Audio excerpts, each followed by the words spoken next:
Vatos Malitos! No. No, it's the Vatos. And that's the episode title of this. We're halfway through the season at this point, but now we're going to review it. We're 2/3 through the season, and we kick off with Aaron in Atlanta. Daryl's no a happy bunny, is he? Because Merle's no there. Well, no, but before we get to any of that, we actually kick off with the intro, and it's Amy and Andrea fishing. Oh, I forgot about that. Awful that was. I mean, this Walking Dead was very bad for this. It made it very obvious that they were going to kill people off, didn't it? See if you were in the intro, you were dying. You had no chance of surviving.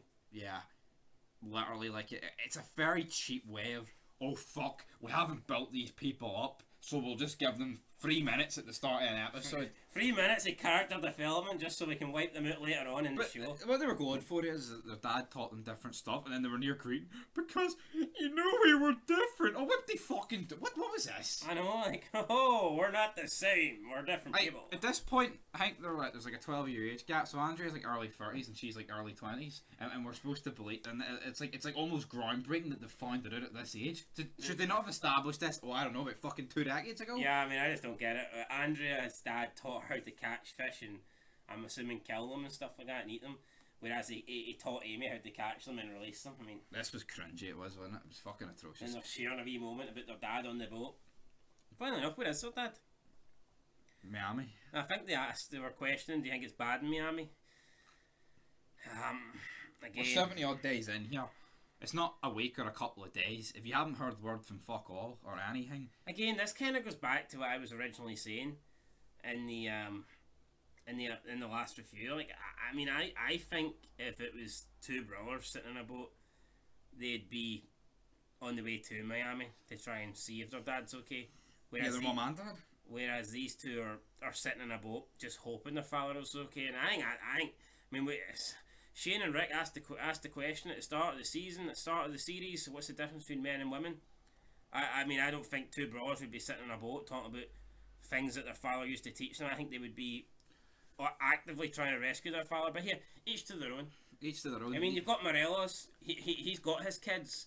Jim's family's already been wiped out, so he's got nothing to rescue. So I mean, come on. As soon as Merle or Daryl heard about Merle, he fucked off.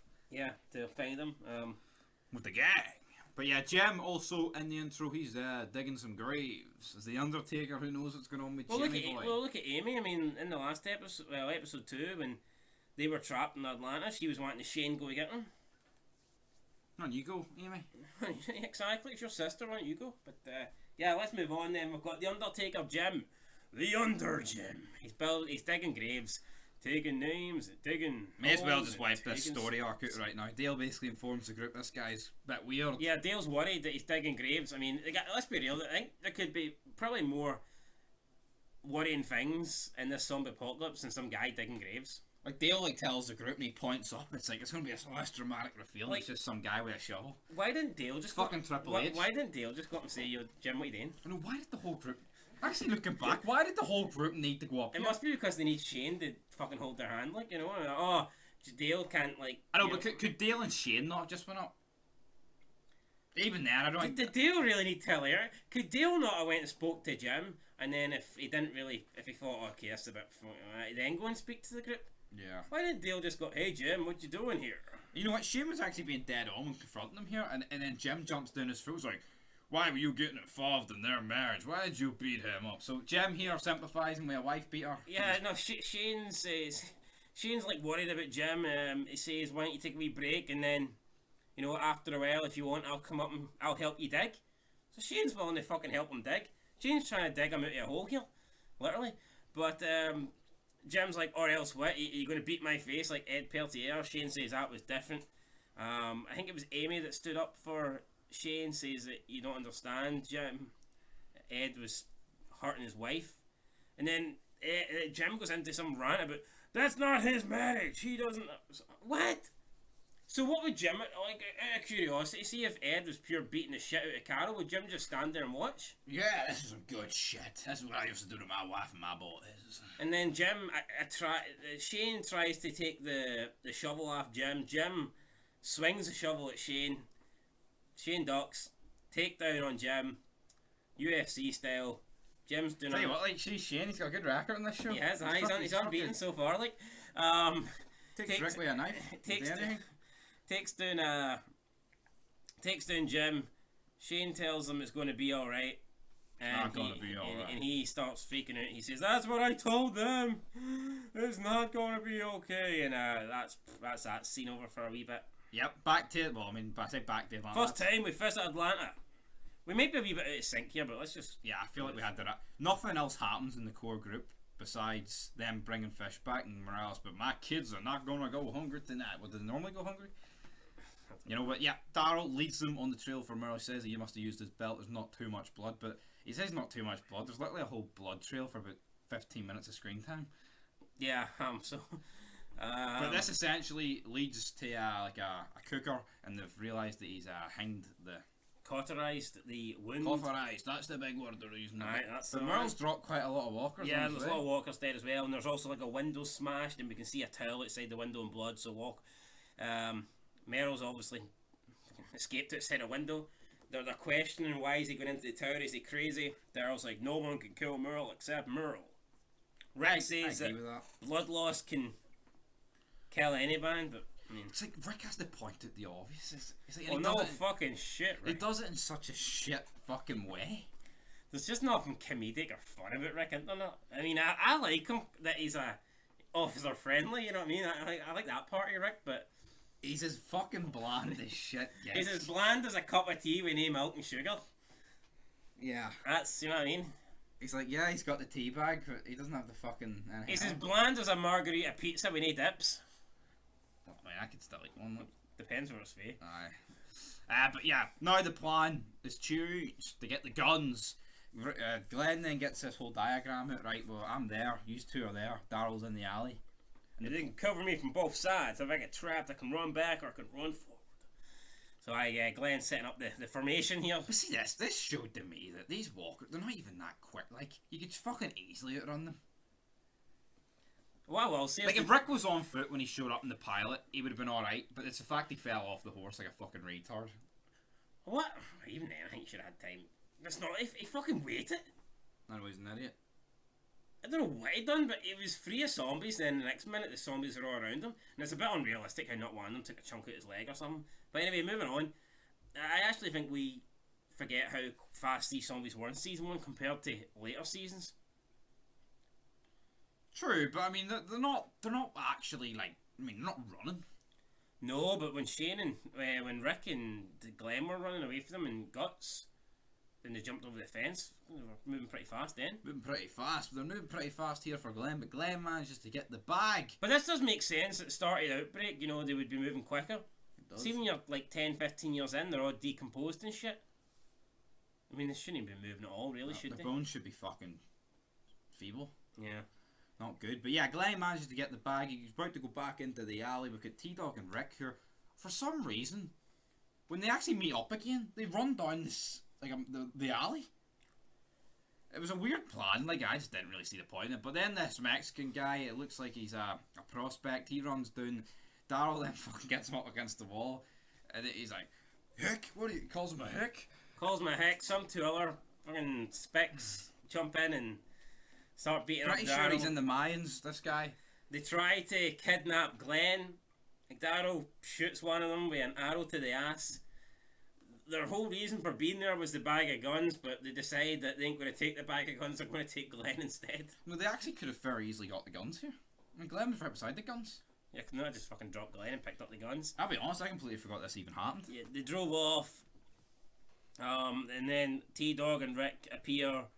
That wee guy's still there. I think, what's his name? Gus?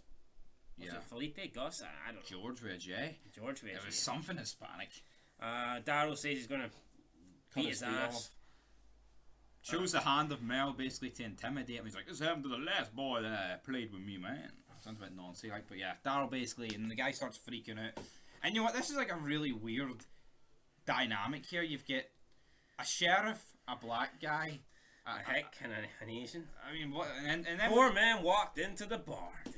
And then when they show up for the big meet at the Vatos location, we've got T-Dog on watch. Like, this was retarded. So they show up at the location. You've got Rick and Daryl.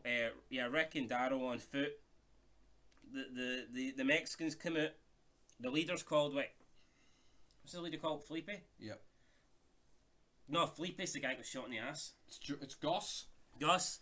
So Jorge is the guy who got kidnapped. Right. So Gus is standing there. Gus is like, we could drop you right now and take the guns. And then T-Dog appears. He's like high up. He's elevated, and he's got a shot on Gus. And then Gus is like, yeah, come back with the guns, and you can get your man back. And then they just leave. It's like, hold on, T-Dog has a perfect fucking shot on this guy. Why would you leave? You're not gonna get a better opportunity. I know. And then they come later. They come. I know, but they show Glenn on the roof as well. Daryl says, is Glenn really worth this to you? Which, I mean, I thought was pretty much showing no loyalty, since Rick was willing to come back and try and rescue Merle. Why shouldn't they try and rescue Glenn? I just don't really... I don't get what Daryl's going for here. Maybe he's a dumb hick and he can't really or maybe it's just a selfish bastard, I don't know. But I thought it was a bit weird. I can't get his point, though, at the same time. Guess he feels like they jobbed out Merle's like, well, why don't we just job out Glenn then? Maybe. I think that's his point. But yeah, but then we have... This is stupid. So they turn up again. Rick is then pointing... They're all pointing guns at each other. Rick's basically ready to go to war here. The three of them are ready to go to war against, I don't know, like 40 guys. Yeah. And there's more than 40 in the back. They're all caught. But then his abuela comes up. Get in the back, abuela. And then there's... Turns out all these guys are actually nice people, and they're looking out for all the old folks that have been left to die. It sounds a bit unbelievable. Yeah, I'm not really buying it. I mean, all these old people are fucked, right? Like they're dead. It takes one of them to turn, and fucking half the place is dead. They are dead. And then Rick's angry with Gus, saying that, why you're the most stupidest person dumbest person I've ever met. Don't you realise we could have unloaded on yous? And then Until he's all wiped his all out. Gus is like, we would have fought back. Blood would have been on my hands too. I mean, Rick, you were outnumbered like 3 to 40. I think the blood and guilt would have been on Gus's hands, because I don't think you, Rick, and T-Dog would have lived to have told the tale. But let's be real, right? Rick, so those three, if they shoot first, maybe drop about 6, 7. Maybe, potentially, with shotguns, But Daryl's using a fucking crossbow. Yeah. So how many they drop before one of the 40 others? See how long it actually takes to reload a crossbow, and it's like a single shot at a time. It's just not. I mean, it's literally a fucking hunting weapon. It's not good for combat. Yeah. But Rick here, I don't know where he's coming from here. It was fucking idiotic. Anyway, Rick agrees to give him half the guns. Daryl thinks that's stupid. Rick says, I didn't even give him half. I gave him like a couple or whatever. They jog back to the truck, and the truck's no longer there. Merle. They come to the conclusion that Merle has taken the truck and he's away back to camp. And if he is back to camp, then I'm sure he will be pissed. Meanwhile, back at camp, we have Jim. He's apologising. He said he didn't mean to scare anybody. He tells Laurie to keep your kids safe, because I didn't keep mine safe. Damn it. Yeah. But Shane then even Shane's giving him water and pouring water over his fucking head. And then Shane eventually says, right, you can come back to the group now. And it's fish for dinner. It's haddock. I don't know. It's haddock. Cod, fish, haddock. Wouldn't mind a wee fish supper, but either eating. And then the first attack, Ed, he basically stays in his tent because he's battered. He's ashamed. Yeah, he doesn't being seen by anyone. And then he's like, go away. Didn't I tell you to leave me alone, brother? And then, he gets attacked here by this walker. But it's like, the walker was well, first of all, actually, he wants his daughter to stay behind before they go to this food. And then Chris Hansen appears to take a seat. That's his nonce. I think there's definitely something going on there. I think so. He's just a fucking nonce, isn't he? Could be, like guy. My money would be on nonce. But yeah, he dies. Go for it then. You want to interrupt me? I'll interrupt you. Go. No, I'm letting you. You take it away, mate. He opens the tent hang. He's expecting Chris Hansen to appear with the decoy, but who is it? It's Walker numero uno. Big chunk at the neck. Then a bunch more appear. Ed is our first victim. Are you surprised about that? I'm surprised that you didn't mention the fact that Dale's talking about time. Well, this is happening as he's getting it. I think it's happening. We went before, but he's talking about time. It's good to keep time. Why do you keep rewinding your watch there, Dale? I like to keep track of time. Time's a good thing to know. And Dale gives us a lecture on fucking time, a lecture that nobody wants. I don't have time to listen to Dale's lecture, right? Amy's like, I need to go to the toilet. She goes to the toilet, and as she exits the RV, then this is when the attack happens. Well, Andrea seems a bit concerned. She's going to the toilet. She's like, where are you going? She's like, damn, can't I get any privacy around here? The kids started laughing about that. fucking pish, wasn't it? Aye, it was shite. The kids were laughing. It wasn't even that funny. Like, you know, she needed to go to the toilet and she had to tell the whole group she's going to the toilet. Whoop de do. I mean, I'm pretty sure that is the least of your worries in a zombie apocalypse, having to tell the group that you're with that you need to go and take a shite. Absolutely. But I mean, that's what she had to do. She comes out the RV, and all of a sudden she gets a chunk taken out her arm. Andrea starts screaming, and we go from seeing no zombies to all of a sudden we now see like 15, 20. And it's like, how did they all creep up at the one time? Like, bit unrealistic, in my opinion. Yeah, massively unrealistic. Like, are these been attracted by the whole alarm when Glenn showed up last episode? We don't know. I mean, I guess that's one way to buy it, but it's like it wasn't like a gradual invasion. It was like a fucking Swalker invasion. And then we get Laurie, who's back on Team Shane. She's hiding behind Shane with Carl. So what happened to leave us alone? Yeah, leave us alone unless there's a zombie apocalypse and we need you to save us. She literally spent the entire thing like hiding behind him, although Shane is trying to keep the entire group behind him. Again, Shane's the one that's like, you know, leading the way. He's the one at the forefront. He's on the front line, putting his life on the line. Yet, you know, the women want to complain about, I don't agree with the you know, division of fucking labour here. Well, I mean, what would you rather? Would you rather wash some clothes, or would you rather be first on the fucking menu for zombies? Jackie does nothing. Laurie shites herself, and Andrea's just looking into Amy. No, what did I do? We see some Mexican guy hitting a few walkers. Then he gets bitten. I thought it was Morelos, like, and I'm thinking, how the fuck did he die there? Turns out it wasn't Morelos. It was some other guy that looked like Morelos. Morelos has got a bat. He's hitting walkers. Now, if this was Trevshan, he'd try and claim this is a foreshadow moment, but he kills the walker like Negan would, and he'd be like, oh, see that he was going to join the Saviours from the get-go, wouldn't he? They're fucking desperate when it comes to stuff like that. A lot of red shirts died here that we hadn't even seen. See anything about it, up to this stage, you probably thought this camp consisted of about 15 people. But here it consists of about 50. Yeah. 40, 50. Like. I mean, lots of people died. We haven't even seen them in the background.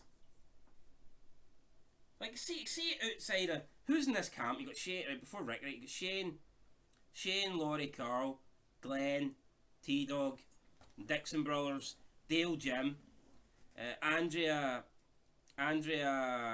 Amy, Jackie. And a bunch of other jobbers we don't really get introduced to. Like, anyone with a name didn't die here apart from Ed, yes or no? Well, they might have a name on the Wikipedia page, but that doesn't make it... Amy died as well. Oh, okay, apart from those two, you get my point. Yeah. Someone might be bitten, but that's spoilers for the next episode review, so... yeah, then... When did Jim get bit? You've just fucking spoiled it, mate. Aye, but when did he get bit? During this. As we hear gunshots, we see the four of them running back from Atlanta. Yeah, the main crew, the four musketeers, Rick and the gang, Officer Brownlee, the black guy. But see, these four are led to believe that it's Merle. No, they think Merle took the truck. I think they fucking know when there's gunshots going off all over the place that it's not Merle.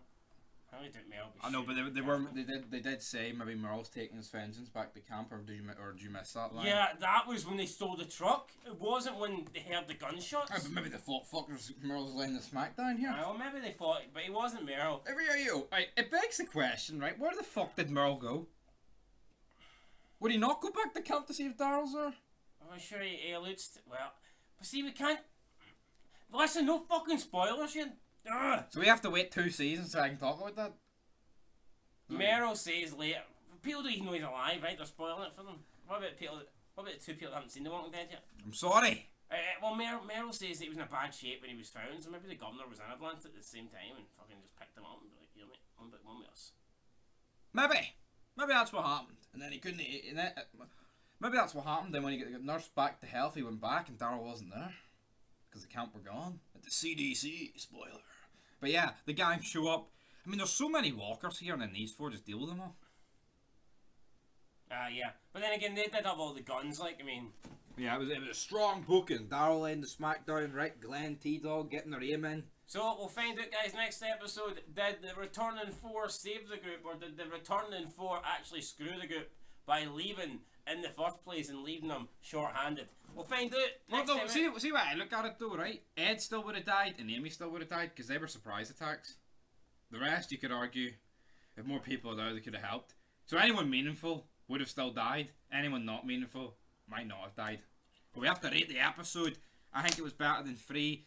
But I think the Vatos was a bit. I thought it was a bit of a rushed mess, wasn't it? Like, I wasn't a big fan of it. could have been done so much better. You know what? Was there any need for the first meet and then the second meet? No, I thought that was retarded. It should have just. What happened at the second meet should have just happened at the first meet. Like I said, they had tactical advantage at the first meet and they gave that up just to come back and walk into the actual. I know, because Rick could have alluded to we have more people or something. Mm-hmm. Instead, he revealed all his cards by saying there's me and him, and then we've got the guy up in the roof with a sniper. Yeah, to me that just made no sense. I'm going to give it a 7. I'll give it a 7 as well. I mean, I think I've gave the last 3 episodes a 7. I mean, looking back, season 1's not bad. It's a good season, but it's not great. Like, I mean, I've seen 10s get thrown around for season 1 and stuff like that, and I think I might have said back in the day. A lot of the main 10. characters are probably the most likable, but that doesn't mean the writing's fucking unreal, does it? No, it's Officer friendly. it's an overrated show. I'm giving it a 7. Yeah, I'm giving it a 7 too, guys. We'll be back with episode 5 and then the finale in episode 6. But until then, Peace.